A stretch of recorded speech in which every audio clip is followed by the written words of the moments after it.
Death's Game by Kadeox. 1 hour left. That's how long I have left before I die.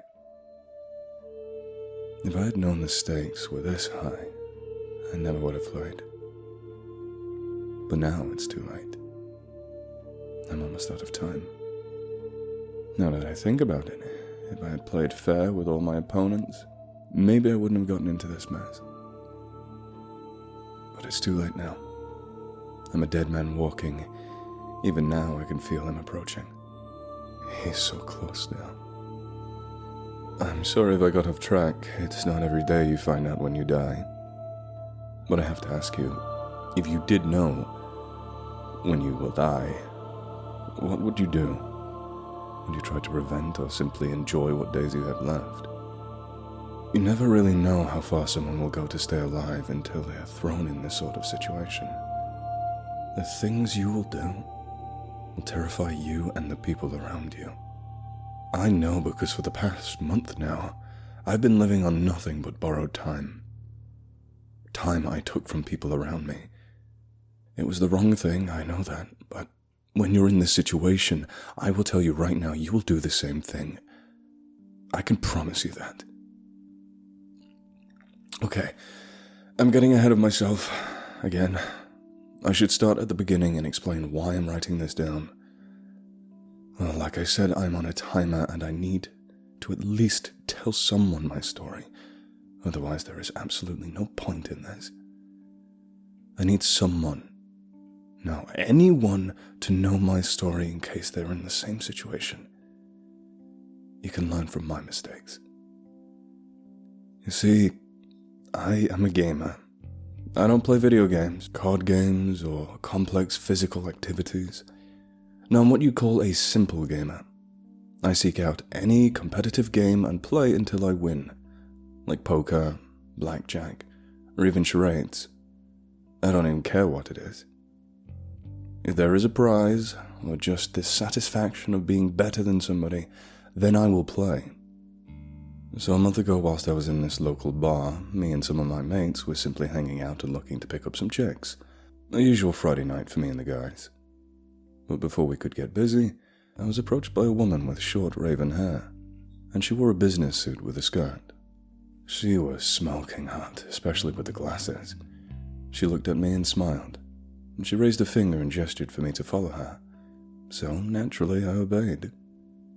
She led me to a corner of the bar and immediately reached into her pocket and pulled out an envelope. She handed it to me, but before I opened it, she stopped me and looked into my eyes.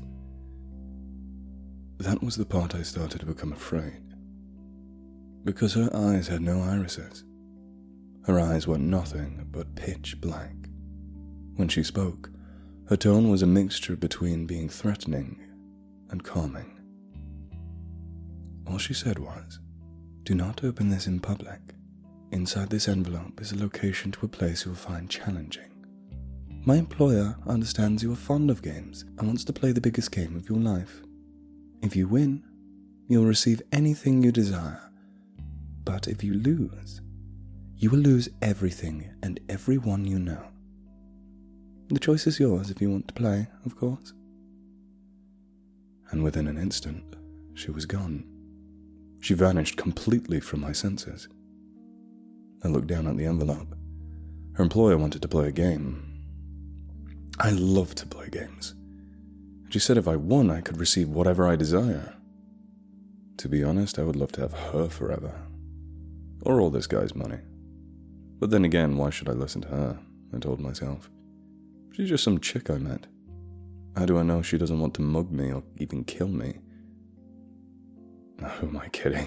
I have nothing to steal as far as I'm aware. Nobody wants me dead. So what should I do? That's what I asked myself as I looked back to my friends, the smiles on their faces. I would give anything to see those smiles again, instead of the rage I see in my nightmares. I was an idiot that night. I wasn't thinking. If I knew what the game was, I would have never listened to that stupid bitch. But I wanted a challenge. So I left the bar without telling my friends goodbye. I walked down the street and into an alley, I slowly opened the envelope and revealed an address. I won't bother telling you the address since that bitch and her employer left a long time ago. Anyway, I went to the address. It was a large hotel with security lined up all across the building, in every window and every street. Whoever this girl's employer is, he must have some serious money, I thought, as I walked inside the building.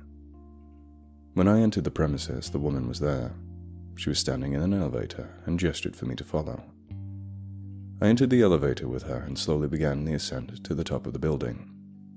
I turned to her and asked, "So, what exactly am I going to be playing?" This was the point of no return because she looked at me and smiled like she was about to commit a murder. "If I told you your options, it would ruin the fun," she said as the door opened. She stepped into the dark hallway. It was barely lit with only a few lights on. It was enough to see where you were going, though.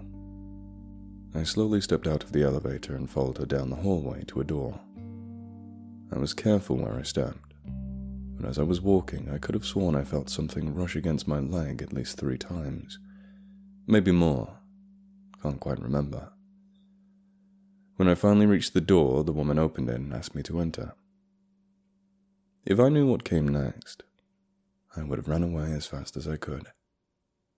Actually, now that I think about it, I'm pretty sure if I did that, I would have been killed by him. As I walked inside the dark room, the door slammed behind me. I quickly turned to open the door and realized it was locked. Before I had a chance to question what was going on, a calm but haunting voice spoke out. "I've been waiting for you to arrive. Please, take a seat." Within a matter of moments, a lightning bolt struck, and within sync of it, all the lights in the room turned on. I looked behind me and saw a desk with a man sitting behind it. He was dressed in a dark business suit. His hair was short, but black like the woman. His eyes were also pitch black. He was an old-looking man. I originally thought he was about 50 or 60 years old because of his appearance. But the most haunting thing I thought about him were the dark veins on his neck that appeared every few seconds. The man gestured to the chair in front of the desk and smiled. I slowly walked over to him and sat down on the chair. "Before we begin, I should let you know I'm an expert at games. It's my favorite pastime. The overall thrill of having little chance of succeeding is so amusing." His voice was cold as ice, with a hint of murderous intent. I gripped the chair with my hands and tried to relax. I breathed and looked at him calmly. "So what are we going to play?" "I should let you know I've never lost at anything," I said proudly, which made him raise his eyebrows. "I'm aware of what you're capable of," he said calmly. He began to reach into the drawer and pulled out a deck of black cards with strange-looking markings on the back of each card. "I've been watching you for a long time, and I have to admit, you're good," he said with a smile as he started to shuffle the deck. I sat up straight and looked at the cards. "How long have you been watching me?" He looked at me and grinned.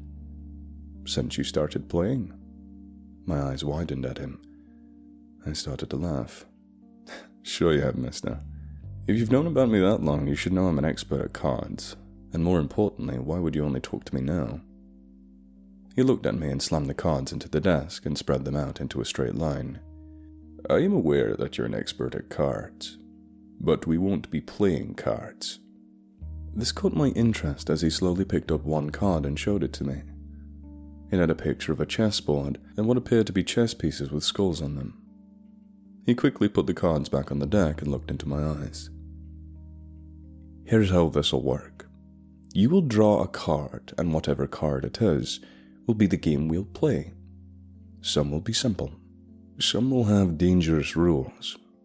But there are also games you haven't heard of. Pray you don't get one of those." I looked at the cards. "Why not?" I asked him quietly.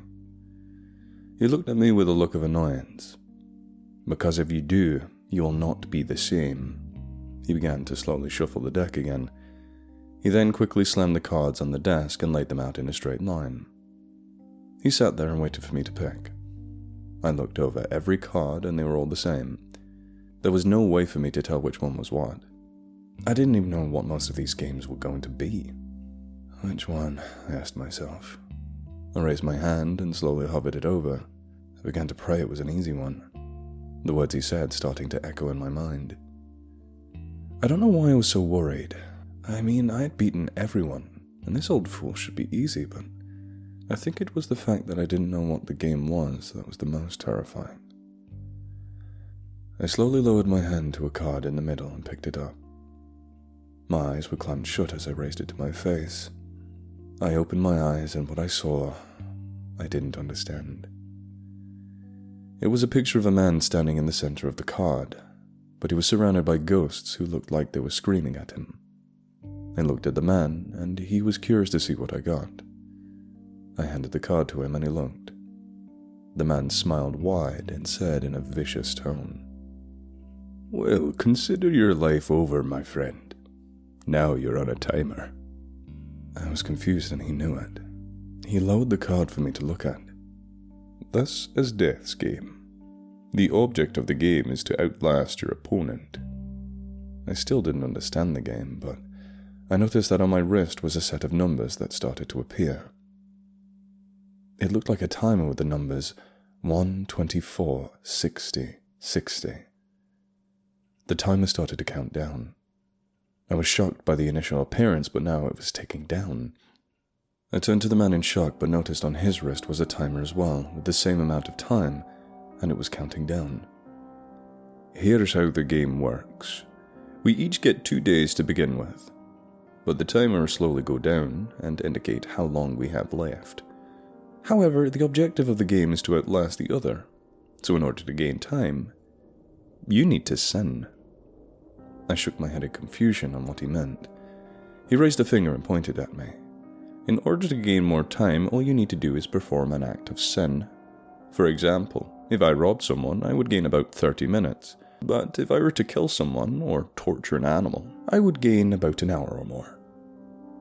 It ultimately depends on how bad the act is."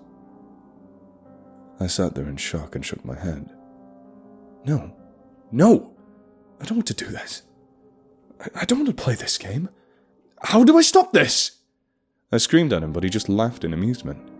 "You can't stop. Once the game begins, it can only stop when the other person is dead." I looked at him with wide eyes. I looked at the timer and started clawing at it with my fingers, but all it did was create some small cuts. I winced in pain and looked at the man with anger in my eyes. He stood up and spoke in an annoyed tone. "Look, you are the one who wanted to play, not me. Besides, even if you didn't show up, I would have had my assistant go and find someone else for me to play with." I was shaking uncontrollably as I watched him walk over to me, and patted me on my shoulder softly. He started to walk out of the room. "You did this to yourself, you know." I sat there and heard the door open, but I turned and screamed at the top of my lungs, "Wait! Who are you?" He turned to look at me. He smiled wide and spoke one last time before vanishing into thin air. "You know who I am. After all, we're playing my game." And in an instant, he was gone. I stood up and looked at the timer. 1 day, 23 hours, 57 minutes, and 32 seconds. I was playing a game and all I needed to do to win was outlast him. Once it was over, I could move on with my life. I walked down the hallway and went to the elevator. Once I was on the ground floor, I noticed all the security was gone. They must have left with him. I slowly made my way out of the hotel and onto the streets. All I had to do was sin, and I could gain more time. But the less serious the deed, the less time I would receive. So for the first day, I simply stole some things from a grocery store and went home after all. But all I got was an hour. It wasn't enough time. At that point, I only had a day and 3 hours, so I amped up my deeds. I stole from some homeless people, which got me a few hours. But then, at that point, I realized I needed to do more than just steal. I looked over the street I was on and saw a prostitute.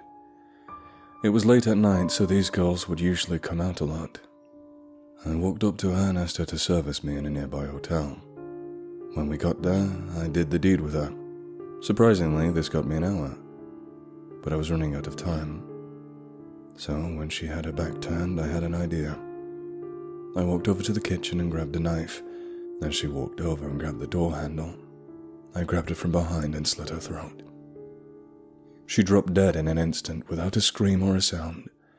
I stood there with a knife in my hand, and within a few seconds I had realized what I had done. I had just murdered a woman without any reason, only to keep myself alive. But you see, that's where this gets interesting, because I checked my timer and I had a full 24 hours added to my wrist. A full day. And all I had to do was kill this slut, this disgraceful human being. I know what I need to do now. I went into the bathroom and cleaned all the blood off my hands and face. Once this was done, I left and went looking for my next victim. So I prowled the streets looking for more sluts looking to get paid so that they could have a good time. I gave them all a real nice time. After a few days of killing, my work started to appear in the paper and on the news. I was becoming famous. You probably would have heard of me if you lived in England. But during one fateful night's stroll, I had recently taken another victim. I had a whole week on my timer. I was feeling pretty good until I saw a group of people recognize me.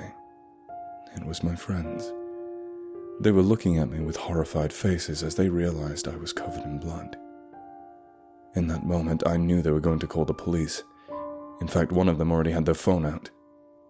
But I stopped them, the only way I could. They had 2 weeks of time now because of that. I spent those 2 weeks in my apartment, wallowing in my mistake. I'd killed my friends. People I'd known since I was a child. At the time I was blaming that monster of a man for doing this to me. If I had never met that bitch, my friends and all those other girls I had killed would still be alive. But it wasn't his fault. It was mine. I did this to myself. I did this to myself. I did this to myself. I didn't bother killing anyone else after that day. I had betrayed the people I trusted. I could not be forgiven for the things I've done. I'm a monster. This game needs to stop. I have to put an end to it. I rang the police a few minutes ago. As I type this, they'll be here any second. So as I sit here waiting for the pigs to show up, I'm going to give you some advice. If you are ever approached by someone who promises you anything, if you win a game against their employer, make sure you check their eyes. Oh, that's all I really have to say right now. Excuse me. Someone's at the door. Case number 214177858. Date 1st of October 2014. Reporting officer Deputy Williams. Prepared by Corporal Stevens. Incident type murder.